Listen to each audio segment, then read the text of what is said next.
নিরাপত্তা ইস্যুতে south Africa cricket দলের বাংলাদেশ সফর নিয়ে দেখা দিয়েছে শঙ্কা। দেশের বর্তমান পরিস্থিতি পর্যবেক্ষণ করতে ঢাকায় এসেছে প্রোটিয়া প্রতিনিধি দল। রবিবার তারা পর্যবেক্ষণ করবেন চট্টগ্রাম জহুর আহমেদ চৌধুরী স্টেডিয়াম। পরদিন আসবেন মিরপুর হোম অফ ক্রিকেটে। তবে তার আগেই শেরেবাংলা স্টেডিয়ামে সার্বিক পরিস্থিতি পরিদর্শন করেছেন সেনা কর্মকর্তারা। বিসিবিতে সেনাবাহিনীর টহল। রাজনৈতিক পট পরিবর্তনের পর বিষয়টা নিয়মিত হলেও এদিন যেন কিছুটা ভিন্ন। মাঠ থেকে শুরু করে গ্যালারি, একাডেমিক মাঠের প্র্যাকটিস ফ্যাসিলিটি সহ পুরো বিসিবি ঘুরে দেখা। পরিদর্শন শেষে সেনা কর্মকর্তারা আলোচনা করেছেন বিসিবির সভাপতির সাথেও। কারণটা সাউথ আফ্রিকা সিরিজ। আগামী মাসের 16 তারিখে ঢাকায় পা রাখার কথা সাউথ আফ্রিকার। তবে নিরাপত্তা ইস্যুতে তা এখনও চূড়ান্ত হয়নি। 65% পর্যন্ত বিদ্যুৎ বিল সাশ্রয় করে আপনাকে রাখে প্রশান্তিতে।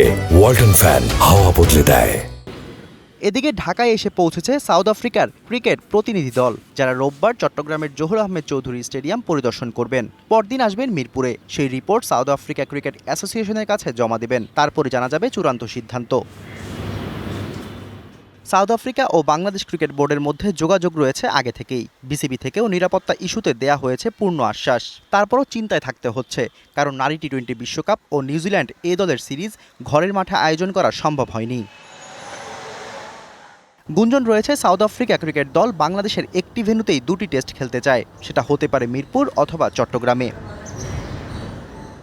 Shahriar Hossain, DBC news, Dhaka.